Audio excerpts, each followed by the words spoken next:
Glória a Deus. O tema da minha mensagem, que o Senhor colocou em meu coração, ela se chama Quando a Esperança Acaba. Dizem, que por muitos que a esperança é a última que morre.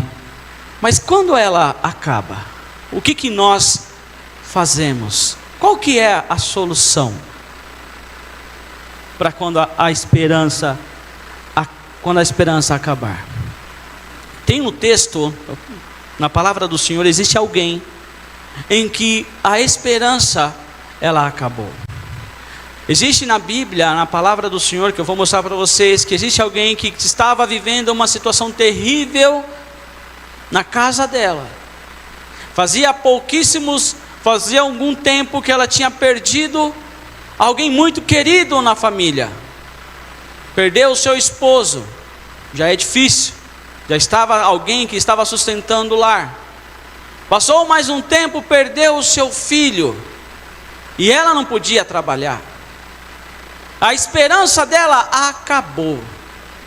Qual que era a expectativa que ela tinha naquele tempo? Mas, quando existe este tempo, existe esse pensamento que a esperança acabou, nós temos o que nós cantamos no início do culto, Salmo 121. Eleva os meus olhos para os montes e pergunto: de onde me virá o socorro? O meu socorro vem do Senhor que fez os céus e fez a terra. Aleluias, esse é o nosso Deus poderoso. Ele faz todas as coisas de acordo com o propósito que Ele tem para nós.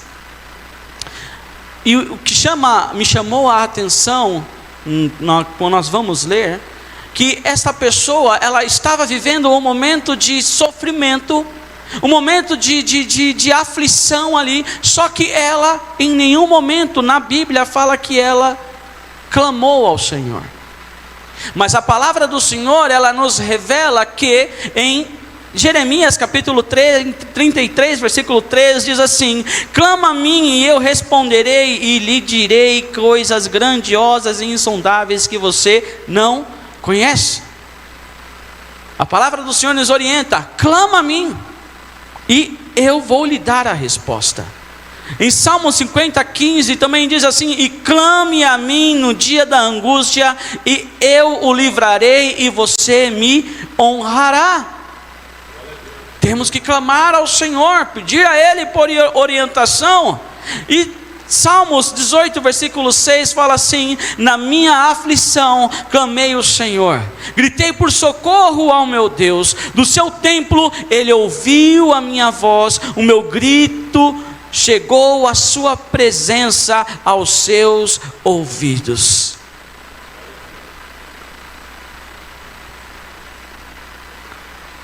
Só que o Senhor Jesus, Ele trabalha da maneira dEle, porque Ele te conhece.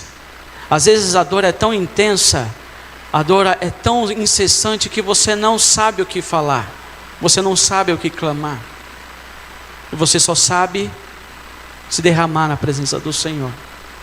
E o Espírito Santo, Ele vai junto ao Pai com gemidos inexprimíveis, clamando por você, porque Ele sabe o que você está passando. Às vezes nós não sabemos o que falar ao Senhor.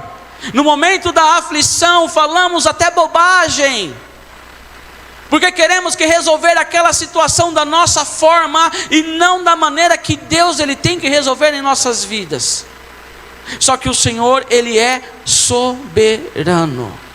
Ele faz as coisas da maneira dEle, porque Ele é soberano.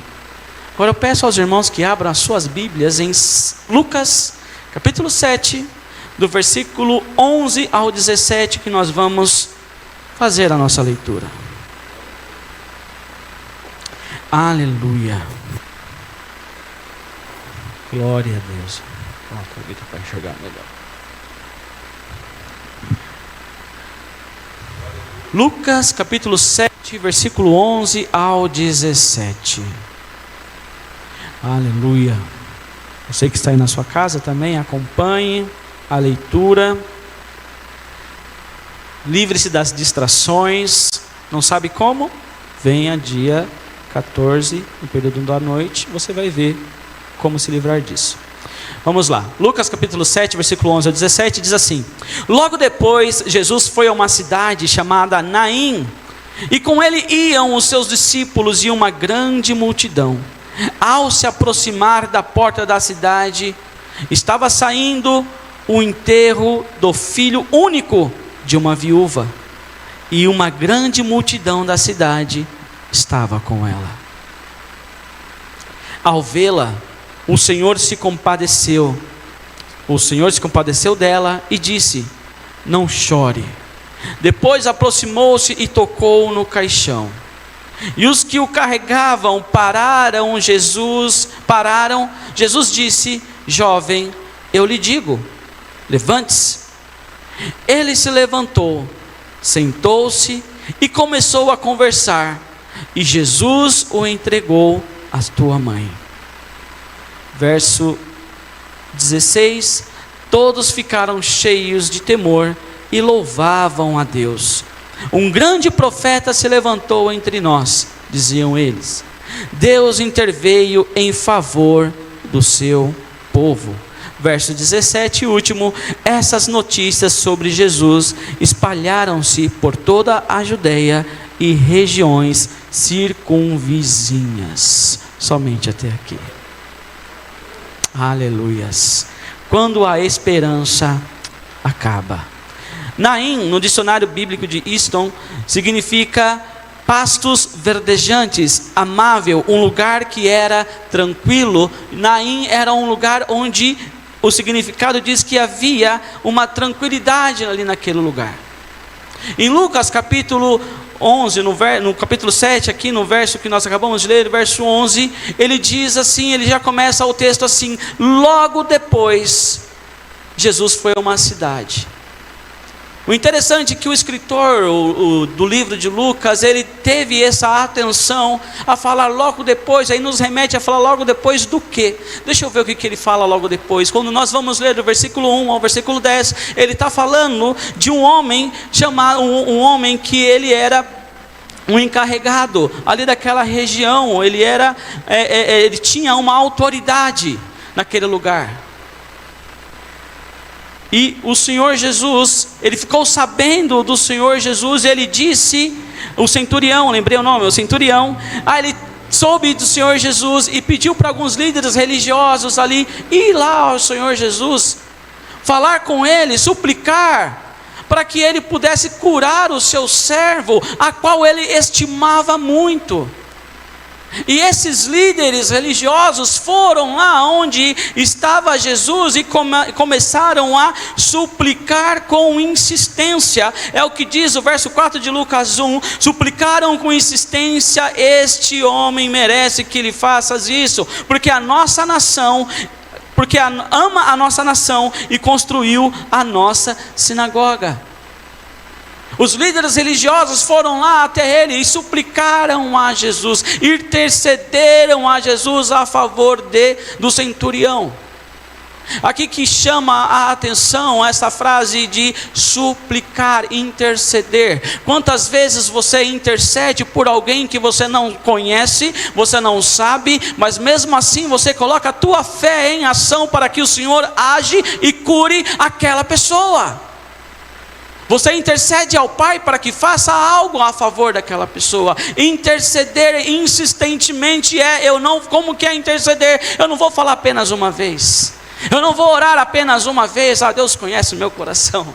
Eu vou orar insistentemente, eu vou falar: Senhor, vai lá, cura, visita, Senhor, passa ali naquela casa, Senhor, faça ali a tua vontade, Senhor, não deixa que isso venha acontecer na vida dele, Senhor, faça a tua vontade. É clamar, é insistir, é você tocar aos céus com a sua oração, para que o Senhor possa fazer algo na vida daquela pessoa.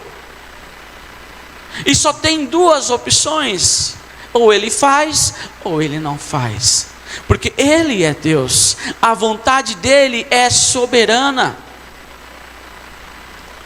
E esses homens estavam ali clamando insistentemente a Jesus porque fosse lá.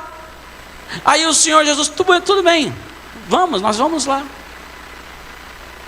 E em determinado momento do texto, parece que alguém foi na frente e avisou ali o centurião que Jesus estava indo, ter ali na casa dele. Aí ele fala lá com Jesus, não precisa entrar na minha casa não. Porque eu sou um homem dotado de autoridade, quando eu digo para alguém ir, ele vai. Se eu peço para alguém fazer isso, ele faz. Se eu falo para o meu servo fazer algo, ele faz. Peça para ele, apenas uma palavra que ele disser, o meu servo, ele é curado. E o Senhor Jesus, ele viu aquela situação e falou, não vi tamanha fé em Israel, igual a esse centurião. E assim, imediatamente, quando eles retornaram para onde estava a casa do servo, ali do centurião, ele estava já ali em pé, arrumando as coisas, fazendo os afazeres, porque uma palavra que o Senhor disser, a tua vida, a nossa vida, ela é transformada. É só o Senhor que pode fazer essas coisas. E quando nós voltamos aqui, pega essa reflexão. O Senhor Jesus, ele não entrou na casa do centurião, mas ele fez o milagre. E quando ele estava chegando próximo à porta de Naim, ele estava Jesus, os seus discípulos e uma multidão. Quando estava saindo da porta de Naim, estava a viúva, o seu filho e uma multidão. Ali estava um encontro de multidões, duas multidões com objetivos diferentes, e que quem está no meio da multidão, ele só tem o envolvimento, e quem é discípulo, ele tem o comprometimento. É diferente de você estar numa multidão. Você vai ali, aqueles que estavam com Jesus, tenho eu, que estavam ali na multidão, ali junto com Jesus, andaram, diz a palavra, aqui diz o texto que Jesus, quando ele fala logo depois aonde Jesus, ele estava lá em Cafarnaum, ele saiu de Cafarnaum para ir até Naim. Eu fiz uma pesquisa rápida, ele para fazer isso, ele teve que enfrentar ali algumas subidas íngremes, para poder fazer ali a chegada até aquela cidade, demorava ali. Cafarnaum ficava na costa norte do mar da Galileia, a 180 metros abaixo do nível do mar. Naim fica aproximadamente 50 quilômetros a sudoeste de Cafarnaum, a 200 metros acima do nível do mar, exigindo portanto uma árdua subida colina acima para chegar à cidade. Para caminhar de Cafarnaum a Naim seria necessário a menos de 1 ou 2 dias de viagem. Jesus saiu de Cafarnaum, aonde ele falou uma palavra e alguém foi curado, o servo foi curado, saiu dali, foi para Naim, e aquelas pessoas que estavam com ele, a multidão o acompanhavam, o seguia. Por que o seguia? Para saber o que ele iria fazer, qual era o milagre que o Senhor iria realizar, quais são as palavras que ele iria falar. Estavam só ali na multidão, ali envolvido com a situação, mas não comprometido com aquele que tem o poder da vida e o poder sobre as mãos dele. Estavam só ali na multidão. É isso que nos diferencia de estar na multidão e ser discípulo de Jesus. Porque quando você é discípulo de Jesus, aonde você está, você faz a diferença. Você não é comparado com os demais. Você é separado, você é diferente, você é usado, você é capacitado pelo Senhor. Aleluias. E aqui diz aqui eu não vou ler isso aqui. E diz aqui, o Senhor se aproxima ali da cidade. Eu pulei aqui, ó. Diz aqui assim, o Senhor, ao se aproximar da cidade, estava saindo o enterro do filho único de uma viúva, e uma grande multidão da cidade estava com ela. Estava se aproximando da porta da cidade. A palavra do Senhor, não existe nenhum algo histórico ou pesquisa que demonstre que Jesus tenha entrado em Naim. Jesus, ele andou aproximadamente 2 dias para ter encontro com uma mulher. E Jesus, ele tem um encontro conosco todos os dias. Assim como ele disse em Mateus capítulo 28, versículo 20, que eu estarei com vocês todos os dias até a consumação dos séculos. E ele cumpre a palavra dele. Basta você abrir a sua boca e clamar a ele, que ele está do seu lado. Ele ouve o seu clamor, ele sabe o que você está passando. E diz aqui que aquela mulher estava saindo para enterrar o seu filho. Existia uma grande multidão que estava com ela. E naquela época existia os pranteadores, aquelas pessoas que iam ali para prantear junto com aquela mulher. Não estavam ali envolvidas com a situação, mas estavam ali naquele local, naquele momento ali, para dar ali aquele apoio para aquela mulher. E aquela mulher, ela não podia fazer mais nada, porque ela já havia perdido o seu marido. O seu marido havia falecido, e quando o marido morre, a herança, naquela época, vem para o filho herdeiro, e esse tinha a responsabilidade de sustentar a tua casa. Depois de um tempo, esse filho morre. Aquela mulher, vamos ver, aproximadamente de meia idade. Se o menino tivesse ali uns 20 anos, ela poderia ter ali uns 60 ou uns 50 anos. Ela não podia trabalhar. Quem queria dar trabalho para ela? Ela se questionava em relação a isso. Semelhante ali no livro de Ruth, no capítulo 1, versículo 21, que ela diz assim: pois o Senhor testifica contra mim, e o Todo-Poderoso me fez tanto mal. Por que ela falou isso? Porque ela também havia perdido seus 2 filhos, Noemi. Então quer dizer aqui que aquela mulher, ela já estava naquele ponto de: agora eu vou enterrar o meu filho, vou sair da cidade, enterrar o meu filho, e acabou para mim. Não há mais esperança. A esperança acabou. E aquelas pessoas envolvidas só estavam ali, não podiam fazer mais nada, porque aquela mulher não podia empregar ela, porque não era permitido naquela época. Mas algo iria acontecer na vida dela, porque o Senhor, ele conhece todas as coisas. Aleluia. No versículo 13 fala assim: ao vê-la, o Senhor se compadeceu dela e disse: não chore. A palavra aqui, compadecer, significa compaixão. Compaixão pode ser descrito como uma compreensão do estado emocional de outra pessoa. A compaixão frequentemente combina-se a um desejo de aliviar ou minorar o sofrimento de outro ser, bem como demonstrar especial gentileza para com aqueles que sofrem. Jesus se compadeceu daquela mulher que estava sofrendo ali naquela situação.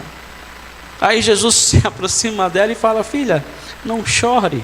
Mas como assim, Senhor? Eu não vou chorar, estou aqui nas últimas, meu filho morreu, e agora como você fala para mim, não chore? Mas é Ele que estava ali. É o Senhor que tem o poder da vida. É o Senhor que pode fazer a tua história mudar. Porque é Ele que pode fazer todas as coisas acontecer. O choro pode durar uma noite, mas a alegria vem ao amanhecer. Temos que estar firmados no Senhor.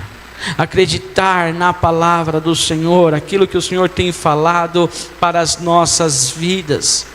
O Senhor está ali junto àquela mulher, e aqueles discípulos, aquelas pessoas que o acompanhavam, aquela multidão que só estava envolvida, mas não estava comprometida, só estava esperando para ver o que estava acontecendo.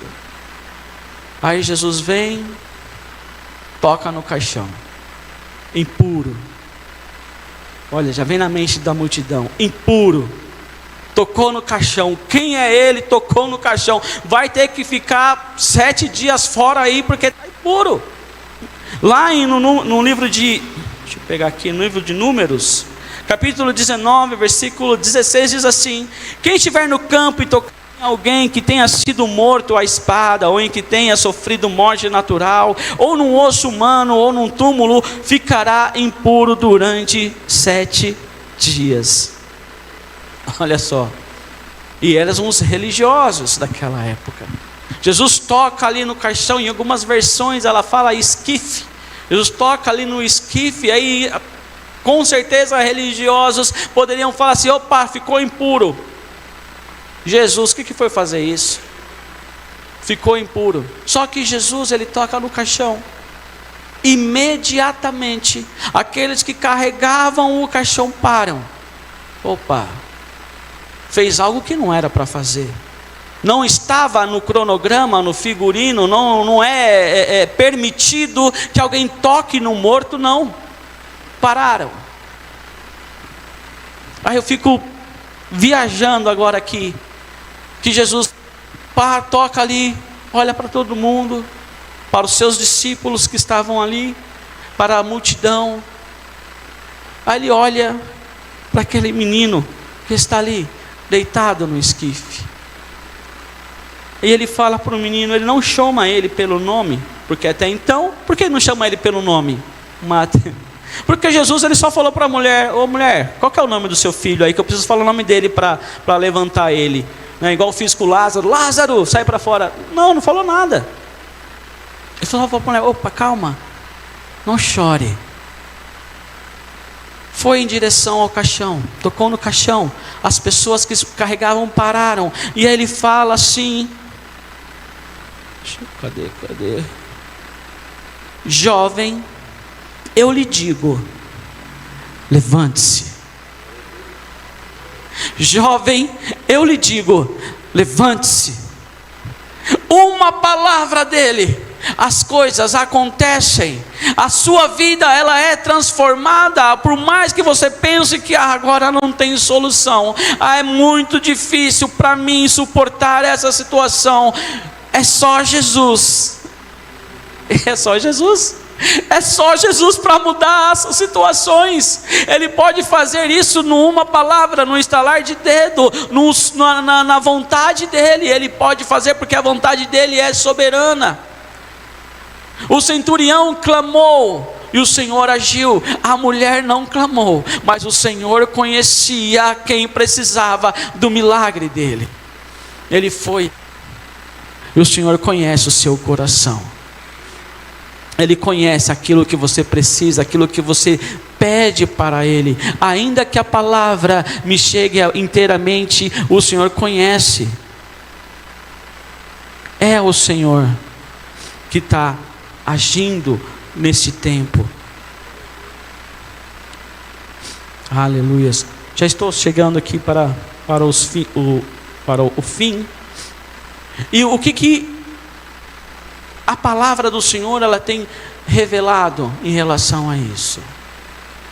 Que quando você coloca a tua esperança no Senhor, não tem nada que possa ser contra a vontade dele na tua vida.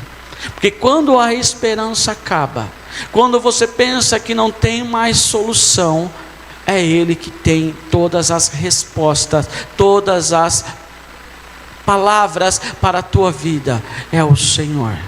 É Ele que pode fazer infinitamente mais daquilo que nós pedimos ou pensamos. Por isso que nós cantamos aqui: ajuda a minha fé, segura a minha mão, me ensina a viver, vencendo para vencer. Confio em Ti, me entrego a Ti, Jesus. Meu Deus pode fazer muito mais. Ele pode fazer muito mais na tua vida.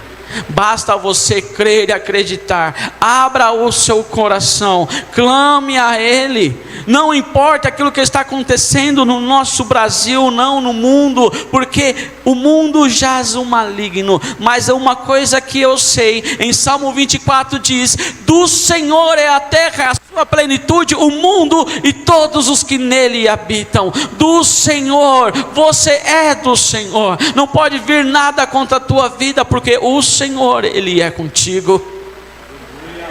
Aleluia. O Senhor, Ele é contigo.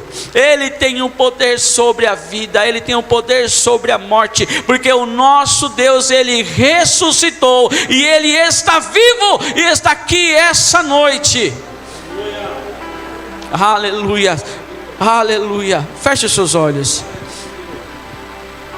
Aleluia. Aleluia, Senhor. Obrigado, Jesus. Porque sabemos, ó Pai amado, que todas as coisas cooperam para o bem daqueles que amam a Ti.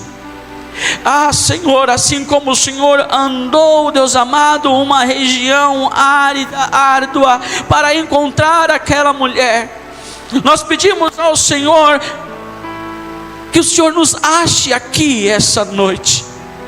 Aqueles que o Senhor procura, os verdadeiros adoradores que te adoram em espírito e em verdade, eu quero, Senhor, que o Senhor me ache, me encontre, me transforma, me renova. Eu não quero mais ser o mesmo, eu quero falar coisas diferentes, ó Pai. Não quero mais ser o mesmo, não. Transforme a nossa vida, transforme o nosso interior. Ah, Pai querido, se for possível, ó Pai querido, eu sei que todas as coisas é possível para Ti, Pai amado. Arranca todo o mal, Pai querido, do interior. Ah, Pai querido, toda dúvida, toda incredulidade. Ah, Pai querido, sabemos, ó Pai amado, que o Senhor age em nosso favor. Sabemos, ó Pai querido, que quando nós levantamos pela manhã, o Senhor é o nosso sentinela, está ao nosso lado nos guardando. Sabemos, ó Pai amado, quando nós saímos para fazer os nossos afazeres diários,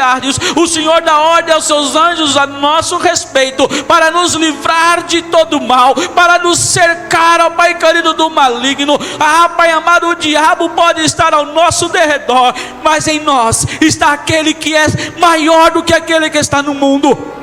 É o Senhor, Pai querido, que está conosco. E nós, ó Pai amado, Te adoramos e bendizemos, porque sabemos, ó Pai amado, que todas as coisas vêm de Ti, tudo é por Ti, Pai querido. Aleluias, aleluias, aleluia, aleluia. Assim, Pai amado, como aquela mulher poderia estar andando, Deus amado, e às vezes refletindo sobre a vida, pensando que era o fim, mas nós sabemos, ó Pai querido, que a última palavra é do Senhor. Ainda não é o fim. Ah, Deus amado, o ano ainda não acabou. Ah, Pai querido, que é o Senhor, Pai amado, que traz a provisão. Ah, Pai amado, por mais que falem, vão entrar e vai entrar as empresas em recesso, não vai ter emprego, mas nós sabemos, ó Pai querido, que a provisão é de Ti. Nós sabemos, ó Pai querido, que Deus amado, o Senhor pode enviar, Pai amado, anjo, pode, Deus amado, enviar, Deus amado, recurso em nossa porta, porque sabemos que o Senhor é o nosso Deus. Aleluias. Ajuda minha fé, segura minha mão, me ensina a viver, vencendo pra vencer. Confio em Ti, entrego a Ti, Jesus, meu Deus pode fazer muito mais. Ajuda minha fé,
aplauda ao Senhor.